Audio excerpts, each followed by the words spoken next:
Warning! Working with me and any coach can be dangerous. And here's why.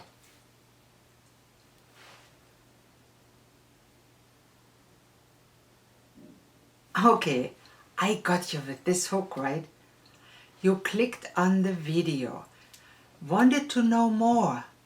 And if you're not new to the online world, you recognize this as a hook and did it anyway. I would too, just for curiosity. So good for you. Well, here's the truth. Yes, working with me can be dangerous. Working with any good coach actually is dangerous.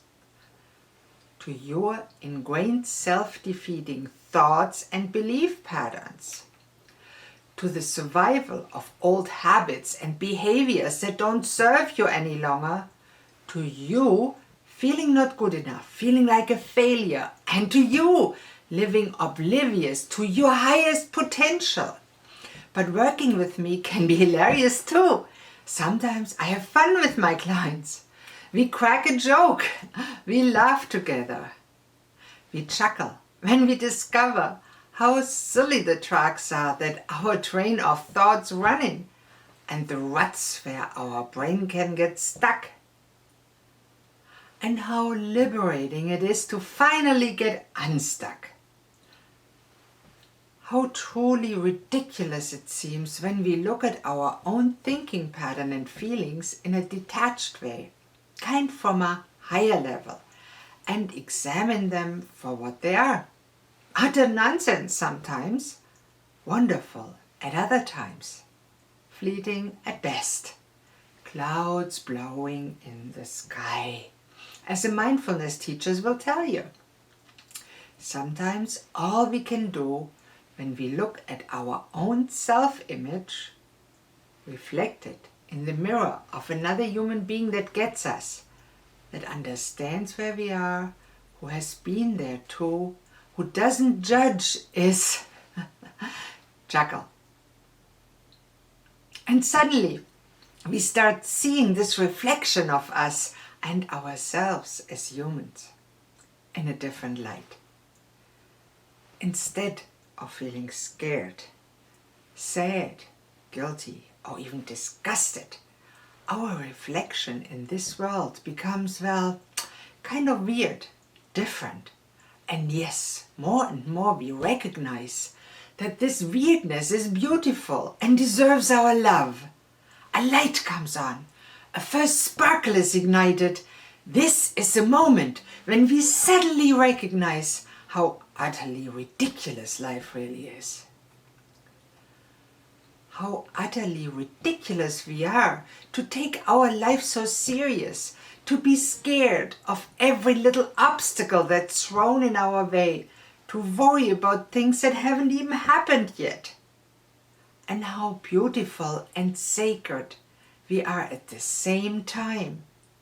How wonderful life can be if lived in a deeply human, authentic way. Deep down, we all admire people who achieve this way of life.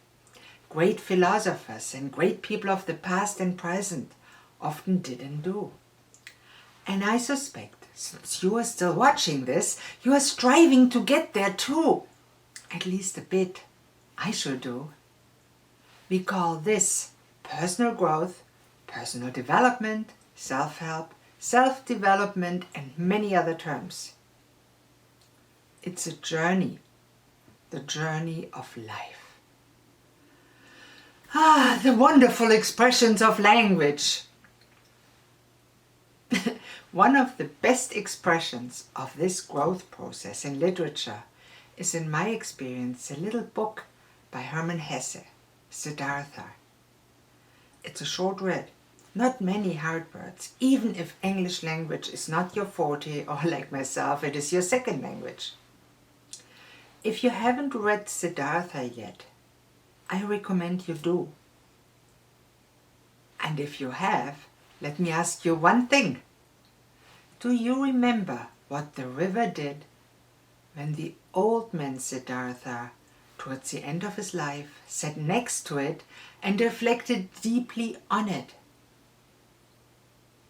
I will not tell you here, If you don't remember, go back and read it again and notice what the river did. Think about it. In a way, the river or nature could be considered Siddhartha's coach. Read the little book. Read it again. I promise it will inspire you. And yes, working with me, as with any older and experienced human being or coach, can also be inspiring. It can reawaken your spirit. It can lift you up. It can give you the certainty that we are all human and that we are all perfect in our imperfections. If that still seems like a riddle to you, I want to invite you today to meet with me to explore what it means to be coached, to meet a human being who sees you as you are now with care and compassion, who recognizes your potential and holds space and creates the tension, the energy that we all need to achieve the change we all need and want in our life. If that energy is positive, loving if you will, this relationship will serve you well. You know, in my over 60 years of life, I learned that we humans do not grow from knowledge. We grow from our own insights, from a series of aha moments where we start seeing ourselves in a new light. More often than not, as a reflection of another human being who cares enough to give us honest feedback and who has learned to express this feedback in a way that doesn't hurt our feelings too deeply. But here's a caveat. From my training as a physician, I know that any intervention that leads to change can hurt, and often it does. Whether this intervention is on a physical level like surgery or injections, on a psychological level, no wonder psychotherapy and also coaching can be really hard work if it is effective. It really can be very hard to get out of a deep hole. Believe me, I know. And even on a spiritual level, interventions can hurt us, as any priest or exorcist will know. And also from being a physician, I know that dealing with a human being in a way designed to help them with their physical, mental, spiritual health, even financial health or social health, which is relationships, requires knowledge of what can happen, a true care for the human condition, I call it compassion, personal boundaries so the helper themselves do not burn out, and above all, a deep sense of responsibility. You could call it morality, respect, humility, or any other word like it. You know, words never capture the true meaning of communication, no matter what language we speak. You probably have experienced yourself that text messages can easily lead to fundamental misunderstandings. And even in direct person-to-person communication, we so often are left utterly speechless, clueless, why the person next to us just didn't understand what we thought we were saying just a moment ago. As physicians, psychologists or coaches, we try not to hurt others, or at least not too much. Thankfully, this is also true for most other individuals. In any helping profession, small, tolerable hurts or nudges or a gentle kick in the butt are deployed on purpose to help other people change in a direction they themselves want. You know, pain is a great and necessary motivator for change. It shows us that something is wrong, something needs our attention, and if we can change what seems to be wrong, isn't that the right thing to do? If we have a splinter in our finger, Isn't it the right thing to get rid of the splinter and not just take a painkiller?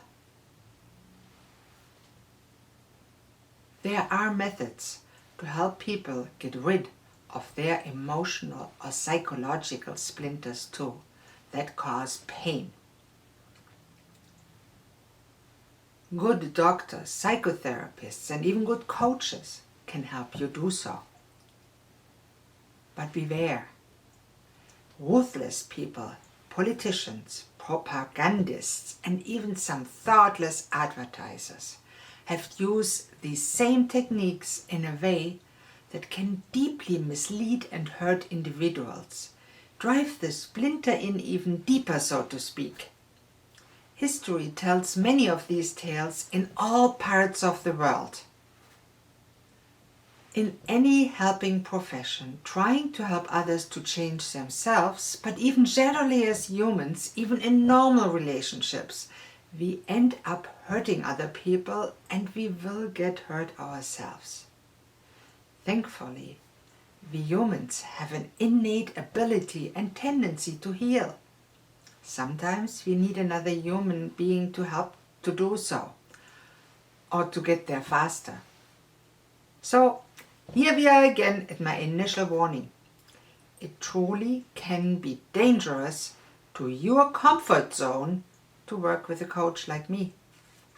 It can be hilarious, it can be inspirational, and the best thing is it can be a rewarding experience full of personal growth in a loving, compassionate environment. So are you ready to become the person you always wanted to be? If what I said inspired you to take action now, book a free session with me with the link below and find out. Your future awaits.